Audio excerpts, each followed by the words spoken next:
Well, ladies and gentlemen, it's happened. The shit has hit the fan, and we have been forced to bug out. We have our bug out bag, and we got to get on the move.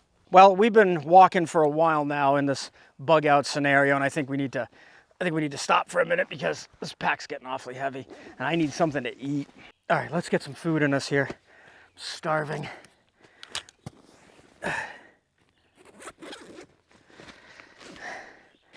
The hell is the food?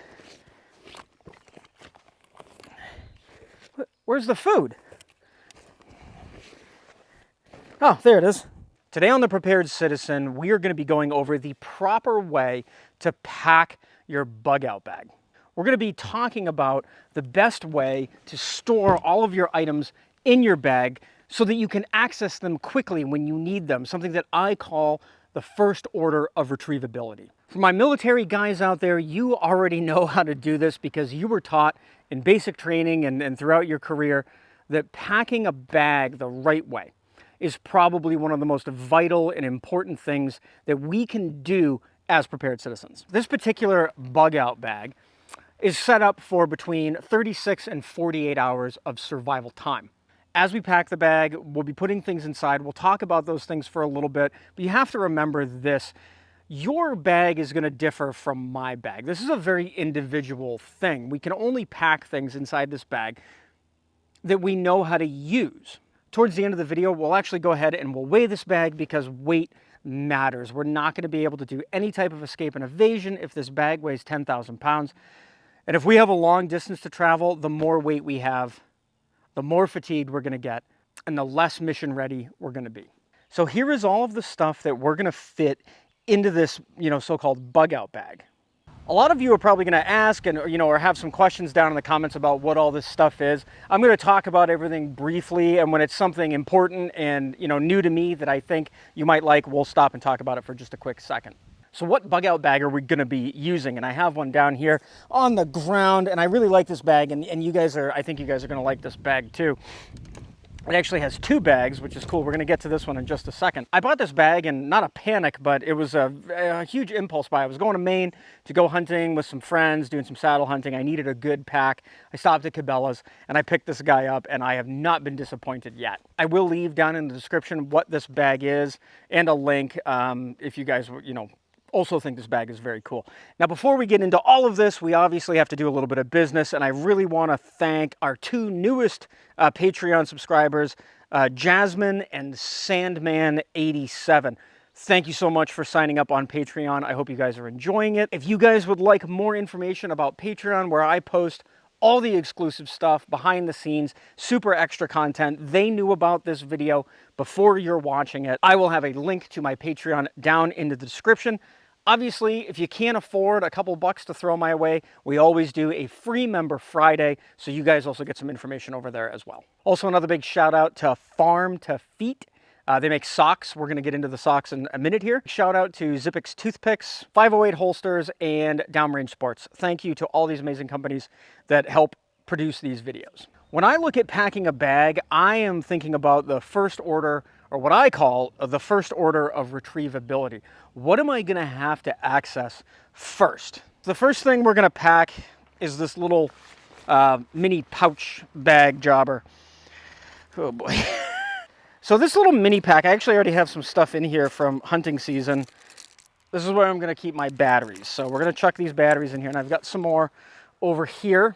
We've got batteries for rifle lights and red dot lights. We're going to pack those guys away in the battery compartment. You guys all know I've got them. I love them. Portable battery banks. They're absolutely essential. So we're going to go ahead and we're going to pack that guy in the battery pouch. The other big thing that we need to have ready and quick access to is illumination, lighting devices. So we have our headlamp.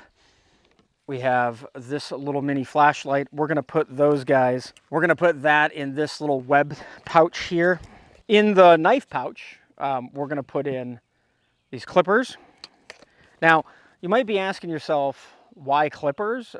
If we have to stay somewhere, if we're, overnighting in an area, it's nice to be able to prune out some vegetation. So clippers are great to have, as well as my favorite Gerber saw. We talk about this Gerber saw in a lot of videos. Highly recommend them. We're going to stick that guy in there. This is probably going to be a 36 to 48 hour bug out bag. So we don't need to jam it too full, because remember folks, you have to be able to carry all of this stuff. So we've got a ton of stuff in here. We're going to close her up. And I'm telling you right now, this is why I love this. We have one whole pouch here that's completely empty. So my recommendation for you all is, if you had one of these, you're going to want to put some snacks in here. Trail mix bars, things like that. Put a few snacks in there, maybe some Tylenol, Advil, things like that. That would be a good pouch to have those in, because you'll have easy access to it. Let's go ahead and we're going to pack these outer pouches, because I've got some stuff that I really need to put in here. This pouch over here, she's quite deep. So I have here a Vortex LPVO. This is going to go on top of our rifle here, which is mounted with a Neotech. We're going to get into that in a minute. That's the first thing that I'm going to put in here, because this is going to allow me to use my rifle to reach out a little bit further. The next thing that I'm going to put in here with the LPVO is this guy right here. Does anybody know what this device is? I'll give you one hint. It goes on your head like that. If you guys know what this is, let me know down in the comments. Now, the reason that I'm putting a lot of this stuff in the bottom is because this is not stuff I'm going to be ripping out trying to grab really quickly. But what I am going to put on top here is some type of a device to either hide my position, notify rescuers where I am, or if you live in a freer state, things that you pull the pin and it goes kablam. We're going to put that on top there, followed by something else that I may have to grab really quickly, which is a good pair of Howard Lights Comms Ready Ear Pro. Now we're going to move over to the other side. I already have a couple of things in here that are just always going to stay in here for hunting. I have a drag rope and this thing, which, God, does it smell. My buddy put this in here. You put dough pea on it, put it on your foot. So this is a very small pouch that we can put small things in, and I'm going to utilize this space to put in some cover-up stuff, some things to help obscure our human signature in the woods, a camo compact and some other camo face paint. We're going to put that in there so we have that ready to go if we have to grab it. The other thing that I think we should have out on a side pouch is some type of positioning device. A GPS is really good to have. I feel like I should explain why I'm putting these devices in these outer pouches. I don't want to have to dig through this bag looking for some grease paint to put on my face. I want to have it accessible. This allows me to simply drop this pack on the ground, unzip it, and everything is right here that I need. I can pull out my GPS, I can start it, put it in my pocket, whatever the case may be. The point of this is to have everything at your fingertips when you need it the most. Next thing that I'm going to put in here is my electrical tape. Always have electrical tape in your bags. Finally, in this pouch, we're going to put in the Zippix nicotine toothpicks. These are actually Zip Energy bourbon flavored toothpicks. And then we've got a whole bunch. You guys all know I dip. I love nicotine. Got to have the Zippix toothpicks. The next thing that we're going to put in a first aid kit, because we're probably going to need some type of first aid kit. Now, you guys have seen this little red bag in other videos that I've done. This is where we're going to put some items that we definitely don't want to lose. So in here, we're going to put our fire starter, an emergency whistle, a Right in the Rain notebook, and our spare Leatherman. These are going to go into this pouch. Zip it up. And also, if you guys remember, we can actually run this through our belt. So we can carry this on our person if we need to. We're going to stick that guy in there. Let's get into the main body of the bag here. And I've got a few little quick things over here that Holly will show you. I love these little camping lights. I think they're fantastic, but I'm not going to probably be grabbing this constantly. So what I want to do is inside the bag, you can see this other little kind of pouch. I'm going to stick this way down at the bottom because I'm probably not going to use it that much. The other thing is this guy right here. Now, this is a large one. I keep the small one in my truck. This is a FID or a Marlin spike, and this tool is used to splice rope back together, braided rope. If you don't know how to use one and you don't own one, I highly recommend you buy one, learn how to use this thing, because being able to fix your own stuff is crucial. The next thing I'm going to put in here so that I can easily access it is going to be this. It looks like string. It's not string. This stuff is so incredibly strong. It has a massive tensile strength. I don't know the exact numbers off the top of my head, but this is what's used to stitch sail together, those big folds. And I'm not talking sails for little sailboats. I mean like ocean going, you know, oldie pirate ship types things. This is what they use to fix the sails. It is incredibly strong stuff, and I want to be able to have that right where I can grab it. Now we have another little webbing pouch here, and the first thing that I'm going to put in, a little Leatherman multi-tool spare toolkit. She goes in there. Chapstick, because sunburned lips sucks. And then finally, this bag of goodies. And I'm not going to open it, but what is in here, there's a lighter, there's some cordage, hand warmers, paper towels, emergency gloves, more chapstick, some fire starting material. There's all kinds of stuff in here. We want to be able to easily access that, so we're going to stuff it in the pouch. Now we're going to pack the main body of this bag, and I want to, again, we're just going to get into a little bit of why we're going to pack this bag the way that I'm packing it. We want to keep, like I said before, things that we need to get to very quickly. And I think it'll make more sense to you guys once I start doing it. But here's pretty much the basic kind of rundown. When you start working from the bottom up, you don't want to put a ton of weight on the bottom, because that's going to, you know, put it really more on your shoulders and your hips. You're going to want to have heavier things up high. So what I'm going to do is I'm going to put some of the things at the bottom that weigh the least. We have just a sitting pad right here, something to put your butt on, because nobody, and I mean nobody, likes sitting in the cold. Now I have this thing here. I have not been super successful in testing it. This is a Dark Energy Spectra solar charger. If any of you out there own one of these, could you please let me know if it's worth its salt, if you like it, if you don't like it, if you own one, if you use one. All right, moving over here, we're gonna put some clothing in here and make a little bit of room.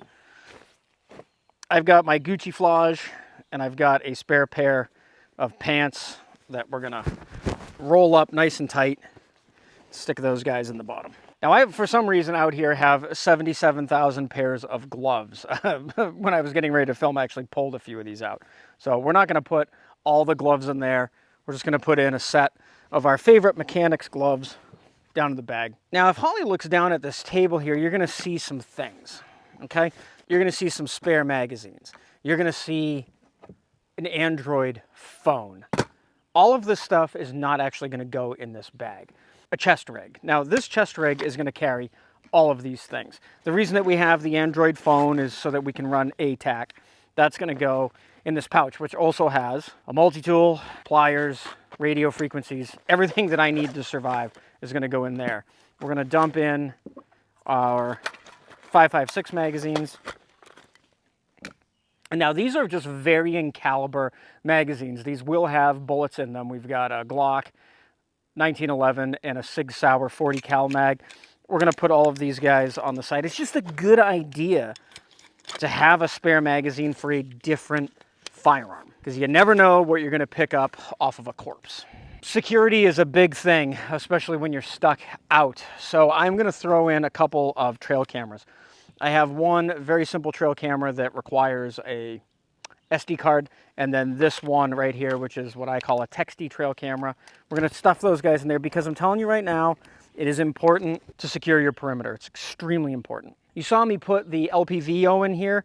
I have a red dot on this AR right now, but we need a toolkit specifically for guns.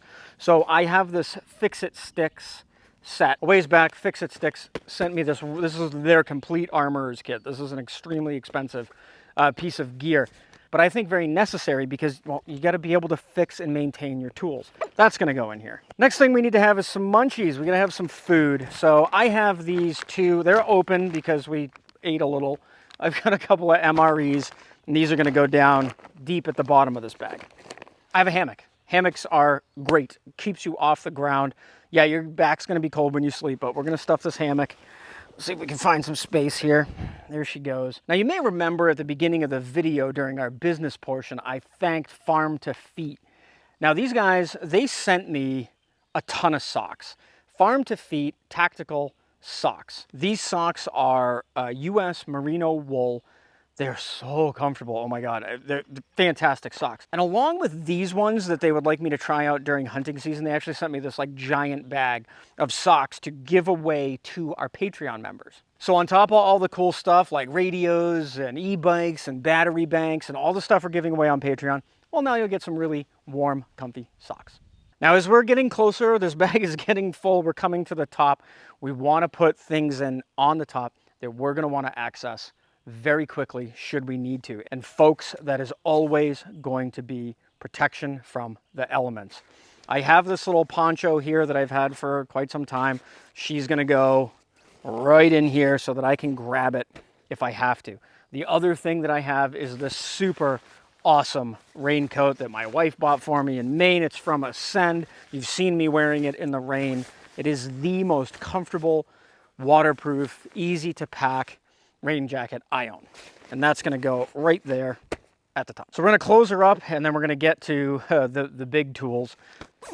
This bag has a bow slash rifle pouch that tucks up inside here. So it's a little bag that kind of hangs down. You're seeing a photo here where you can put the muzzle of your firearm or the bottom of your bow. I do not have it on this pouch. We just looked for it. This bag has these two holders right here for your rifle. Now the rifle, which this is an AR-15 with an EOTech on it. Thank you, Evan. You guys remember Evan from the other video? Yeah, this is Evan's EOTech that he's allowing me to put on my rifle. So, bro, thank you. I appreciate it. So the way that we do this is we take the rifle and we're going to want to place it in these two areas here. And it has those same little snappy things that I love for some reason. That's going to go over there. We're going to tighten that guy down. Comes up over here. We're going to tighten that guy down. And now we have our rifle secure on our pack, which means we can move. Now, granted, yeah, if we're getting shot at, we're going to have the rifle on us, but being able to store it and then leave this, you know, maybe in your house against the wall, because again, it is a quote-unquote bug-out bag that we can just grab and run. But maybe you're remembering the mini pouch, the little pouch, whatever the hell I called it, mini pouch bag jobber. We've got her down here. This pouch is going to sit over the top of the rifle. And again, this is one of the other reasons that I love this bag, is because you can attach this, because you can attach this bag to those points. It can be a little cumbersome if you're trying to do this in the dark, but that's why we have the headlamp. Once we have that on there, we can kind of squish everything down, cinch it up.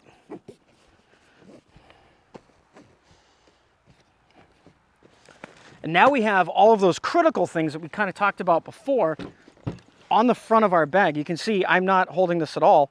That rifle is secure in there. We have our other goodies, you know, our batteries, our things that we need to get to quickly right here. First order of retrievability, ready to go. This is where it'd be nice if you talked on camera, because you'd be like, we did this before on Granger Road. We got our scale. We got the bag. Oh God.